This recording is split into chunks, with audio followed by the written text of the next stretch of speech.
I think when we started the band, like I had noticed that there wasn't a lot of that going on. There wasn't a lot of storytelling. There was a lot of songs about like breakups, boyfriends, girlfriends, kind of boring stuff like that, but there was nothing about life or death really that spoke to me. You know, I'd grown up a huge fan of Queen, but also a huge fan of David Bowie, and I'd always loved how he'd been able to constantly change, you know, how he looks.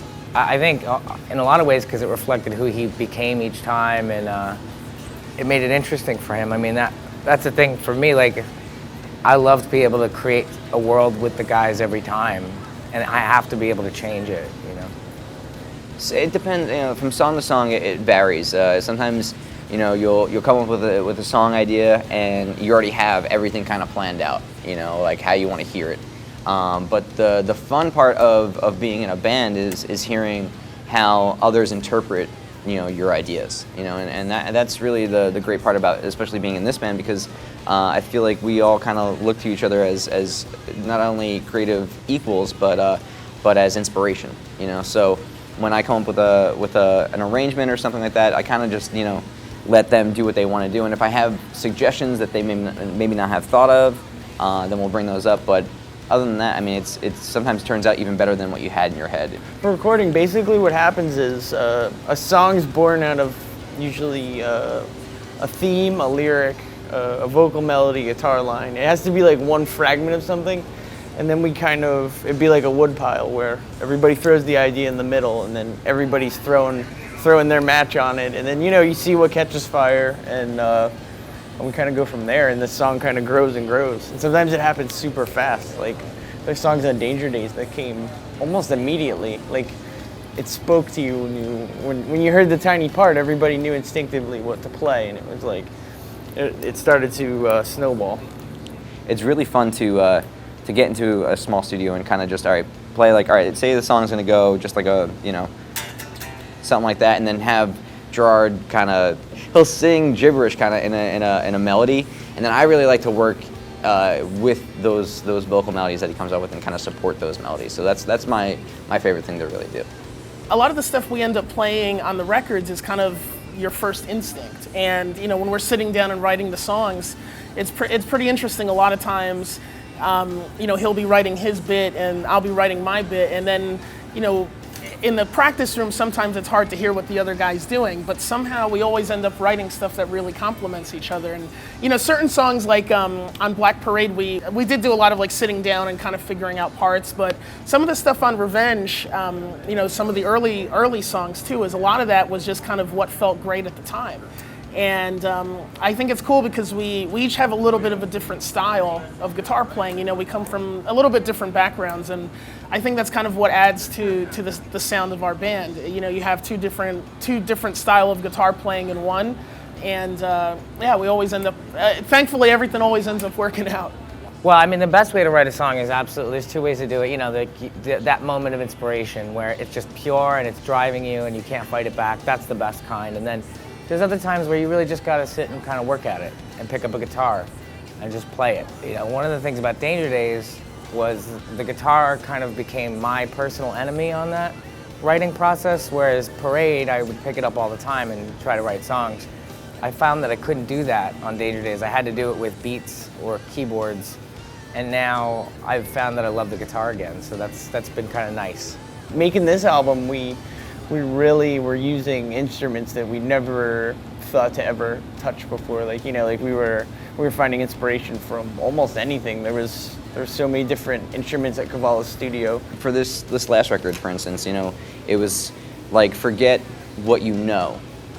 Put down the instrument that you're comfortable with, and approach different things that you maybe you've never played before, or even, you know, pick your guitar back up, but approach it as if it were a percussive instrument. You know, just take different approaches to things, and you want to capture that immediacy, that innocence that you might have lost along the way from maybe overanalyzing your instrument. You know, one of the things I like is every time we make something, we learn from it. Your next record should be different, but it should kind of be the sum of everything you learned, and you kind of learn how to fold it over into something new, you know. You know, already the sound is much different. That we've been, you know, we write a song every day pretty much. If we have a long sound check, we're up on stage and inevitably we make a new sound. There's only so many times you can play your songs where you're like, you get a little bit bored on stage, you know? So, you know, one guy will be playing one riff and drums will come in, and then, you know, all of a sudden we're writing a song. So we record every show every day, and usually at the end of the week or maybe a couple of weeks later, we'll go back and listen to the demos we've recorded. And that's, you know, that's good to do because, you know, you kind of have like at least a basis to start with when you actually get off the road and kind of, you know, can get writing for real. I never liked when a band has been around for, say, like 10, 15 years, and you say you took selections of their career and you couldn't place it. You know, that to me isn't my favorite kind of a band. You know, I like to know, like, all right, this was from the beginning, this was from the middle, like this is the progression basically. Like the band needs to change a little bit, and just as artists, you know, we feel like we need to move on. We need to progress, and we need to reach that next level constantly. Yeah, I mean, we spend every minute together in the recording process. If either for support or friendship, like we're watching each other do each other's parts.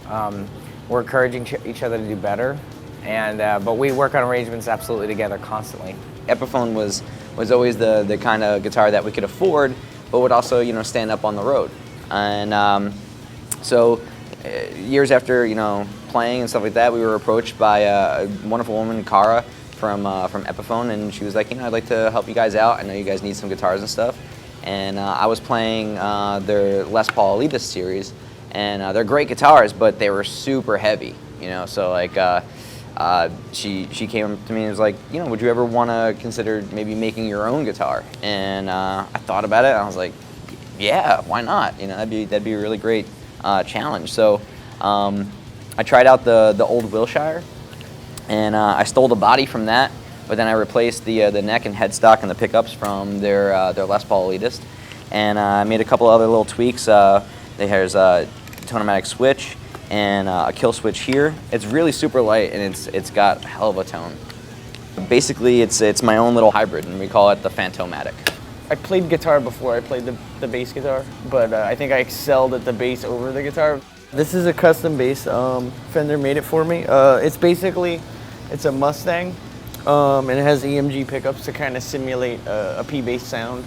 But I really like the short scale neck. So I wanted something with like the power of a P bass. It's just fun to play, really. As juvenile as that sounds, I just love playing Mustangs because they're just that much more fun, I think. Well, this is actually kind of a cool story. This is session guitar. It's actually a Gibson Les Paul copy, and I got it for Christmas must have been like 16, 17 years ago. My older brother got it for me for Christmas. You know, he was kind of like my idol growing up, and he was always up late playing, like, you know, to 1 or 2 in the morning, and so I would always hear him play guitar, and it was something I always wanted to do. So I think when I was probably about 15, 16, he got this guitar for me for Christmas, and I've been playing it ever since. For a while I actually stopped using it, but then I just recently got it fixed up, and it's been on every record, and the thing probably costs like $300, but it's one of my favorite guitars. Currently, for my main tone, it is an orange Thunderbird 200 watt, which I overdrive with a blues driver, just a Boss blues driver. That's like the main distorted tone.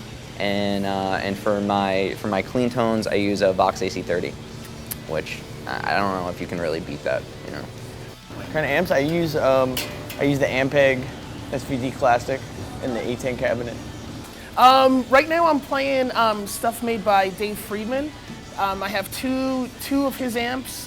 They're kind of like JCM 800s, kind of similar to that. And the other head I have is a Metropolis. So total I have 3 heads running. 2 of them I have running all at the same time. They're kind of EQ'd wise, they're a little bit different. One's a little bit kind of more top end, the other one's a little more bottom. And then I have a third amp to kick in for when I do leads and solos and things like that. As far as like specialty tones here and there, I guess my secret weapon is the Swollen Pickle. That pedal just slays. It's crazy what that pedal can do. And I stay true to the old Boss TU2 tuners. I don't like anything else. I have a Pog for certain songs. I have an Aguilar Aggro for distortion. I use the Boss tuning pedal. Can't go wrong with that. I sometimes delve into using a SansAmp. Sometimes I want an A tone and B tone, and sometimes I'll explore that with a SansAmp.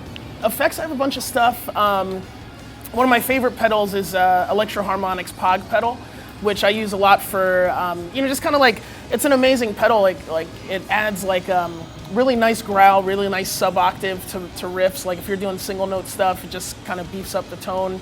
I also, on records, I do a lot of, doubling and kind of stacking of guitar parts. So the Pog actually comes in really handy to add like a higher octave or like 2 octaves up, and it's kind of like a cool subtle thing that you can do even on leads, where you just have a little bit of the higher octave, and it kind of adds like more harmonic dynamic to it.